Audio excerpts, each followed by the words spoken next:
Hello. And welcome to Larry's Library. Oh, I'm so sorry you couldn't hide. Welcome to Larry's Library. So tonight we will start to read the story of Pinocchio. Now this is not the Disney version of Pinocchio. In this version, Pinocchio really is a bad puppet. And he starts out bad before he even gets carved. And spoiler alert, he kills the cricket. Okay, so yeah, Jimmy the Cricket does not live. He doesn't survive this version of Pinocchio. No spoilers. No spoilers, sorry. So we will start with chapter 1, how Master Cherry the Carpenter found a piece of wood that laughed and cried like a child. Imagine that. So, the adventures of Pinocchio. How Master Cherry the Carpenter found a piece of wood that laughed and cried like a child. Once upon a time there was a king, my little readers will instantly exclaim. No, children, you are mistaken. Once upon a time there was a piece of wood. This wood was not valuable. It was only a common log like those that are burnt in winter in the stoves and fireplaces to make a cheerful blaze and warm the rooms. I do not know how it came about, but one fine day this piece of wood was lying in the shop of an old carpenter of the name of Master Antonio. He was, however, called Master Cherry on account of the end of his nose, which was always as red and polished as a ripe cherry. No sooner had Master Cherry set eyes on the piece of wood than his face beamed with delight, and rubbing his hands together with satisfaction, he said to himself, "This wood has come at the right moment. It will just do to make the leg of a little table." Having said this, he immediately took a sharp axe with which to remove the bark and the rough surface. Just as he was going to give the first stroke, however, he remained with his arm suspended in the air, for he heard a very small voice saying imploringly, "Do not strike me so hard." Picture the astonishment of good old Master Cherry. He turned his terrified eyes all around the room to try and discover where the little voice could possibly have come from, but he saw nobody. He looked under the bench. Nobody. He looked into a basket of shavings and sawdust. Nobody. He even opened the door of the shop and gave a glance into the street. And still nobody. Who then could it be? "I see how it is," he said, laughing and scratching his wig. "Evidently that little voice was all my imagination. Let us set to work again." And taking up the axe, he struck a tremendous blow on the piece of wood. "Oh, you have hurt me!" cried the same little voice dolefully. This time Master Cherry was petrified. His eyes started out of his head with fright, his mouth remained open, and his tongue hung out almost to the end of his chin, like a mask on a fountain. As soon as he had recovered speech, he began to say, stuttering and trembling with fear, "But where on earth can that little voice have come from that said, 'Oh, oh'? Here there is certainly not a living soul. Is it possible that this piece of wood can cry and lament like a child? I cannot believe it. This piece of wood, here it is, a log for fuel like all the others, and thrown on the fire it would about suffice to boil a saucepan of beans. How then can anyone be hidden inside it? If anyone is hidden inside, so much the worse for him. I will settle him at once." So saying, he seized the poor piece of wood and commenced beating it without mercy against the walls of the room. Then he stopped to listen if he could hear any little voice lamenting. He waited. 2 minutes. Nothing. 5 minutes. Nothing. 10 minutes. Still nothing. "I see how it is," he then said, forcing himself to laugh and pushing up his wig. "Evidently the little voice that said, 'Oh, oh,' was all my imagination. Let us set to work again." But as all the same he was in a great fright, he tried to sing to give himself a little courage. Putting the axe aside, he took his plane to plane and polish the bit of wood. But while he was running it up and down, he heard the same little voice say, laughing, "I have done! You are tickling me all over." This time poor Master Cherry fell down as if he had been struck by lightning. Bless you. When he at last opened his eyes, he found himself seated on the floor. His face was quite changed. Even the end of his nose, instead of being crimson as it nearly was always, had become blue from fright. Chapter 2. Master Cherry makes a present of the piece of wood to his friend Geppetto, who takes it to make for himself a wonderful puppet. That's a long name. Yes, these chapter names are very long. At that moment, someone knocked on the door. "Come in," said the carpenter, without having the strength to rise to his feet. A lively little old man walked into the shop. His name was Geppetto, but when the boys of the neighborhood wished to put him in a passion, they called him by the nickname of Polendina, little cornmeal pudding, because his yellow wig greatly resembled a pudding made of Indian corn. Geppetto was very fiery. Woe to him who called him Polendina. He became furious, and there was no holding him. "Good day, Master Antonio," said Geppetto. "What are you doing there on the floor?" "I am teaching the alphabet to the ants." "Much good may that do to you." "What has brought you to me, neighbor Geppetto?" "My legs. But to say the truth, Master Antonio, I am come to ask a favor of you." "Here I am, ready to serve you," replied the carpenter, getting onto his knees. "This morning an idea came into my head." "Let us hear it." "I thought I would make a beautiful wooden puppet, but a wonderful puppet that should know how to dance, to fence, and to leap like an acrobat. With this puppet I would travel about the world to earn a piece of bread and a glass of wine. What do you think of it?" "Bravo, Polendina!"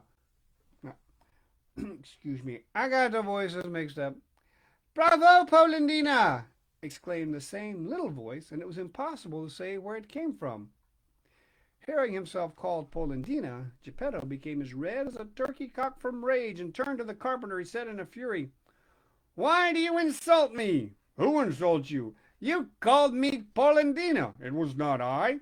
"Would you have it then that it was I? It was you, I say." "No, yes, no, yes." And becoming more and more angry, from words they came to blows, and flying at each other they bit and fought and scratched manfully. When the fight was over, Master Antonio was in possession of Geppetto's yellow wig, and Geppetto discovered that the gray wig belonging to the carpenter had remained between his teeth. "Give me back my wig," screamed Master Antonio, "and you return me mine, and let us make friends." The two old men, having each recovered his own wig, shook hands and swore that they would remain friends to the end of their lives. "Well then, neighbor Geppetto," said the carpenter, to prove that peace was made, "what is the favor that you wish of me?" "I want a little wood to make my puppet. Will you give me some?" Master Antonio was delighted, and he immediately went to the bench and fetched the piece of wood that had caused him so much fear. But just as he was going to give it to his friend, the piece of wood gave a shake, and wriggling violently out of his hands, struck with all its force against the dried-up shins of poor Geppetto. "Ah, is that the courteous way in which you make your presents, Master Antonio? You have almost lamed me." "I swear to you that it was not I."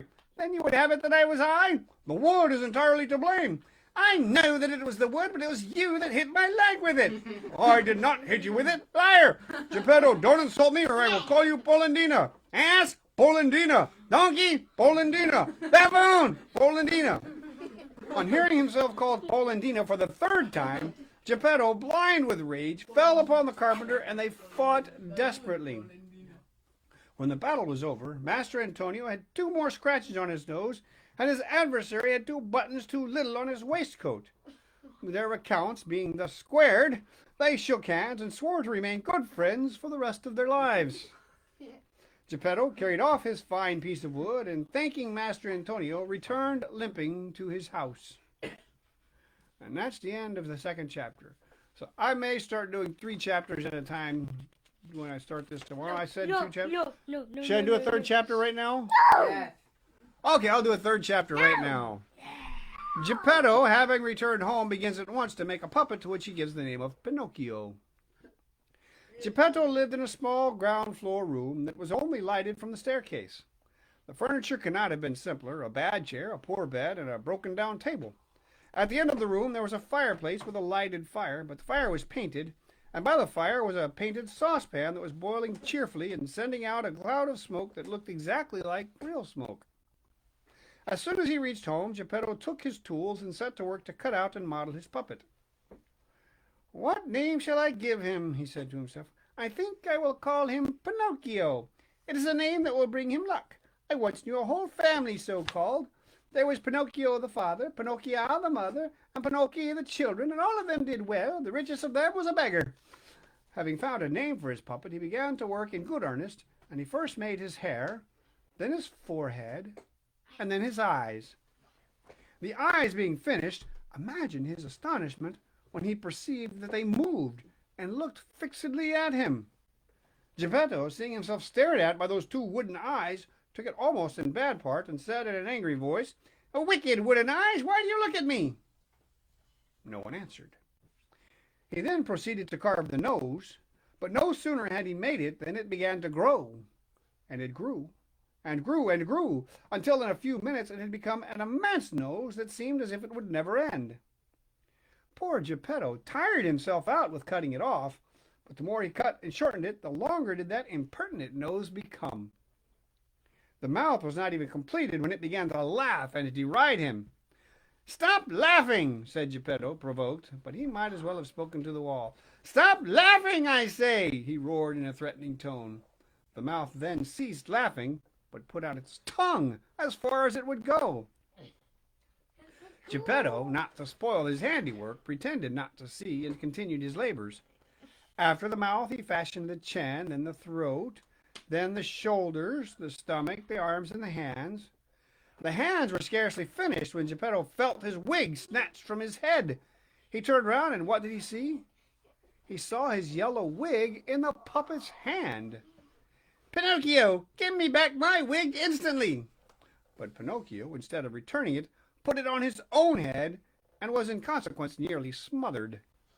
Geppetto, at this insolent and derisive behavior, felt sadder and more melancholy than he had ever been in his life before, and turning to Pinocchio, he said to him, "You young rascal, you are not yet completed, and you are already beginning to show want of respect to your father. That is bad, my boy, very bad." And he dried a tear. The legs and the feet remained to be done. When Geppetto had finished the feet, he received a kick on the point of his nose. "I deserve it," he said to himself. "I should have thought of it sooner. Now it is too late." He then took the puppet under the arms and placed him on the floor to teach him to walk.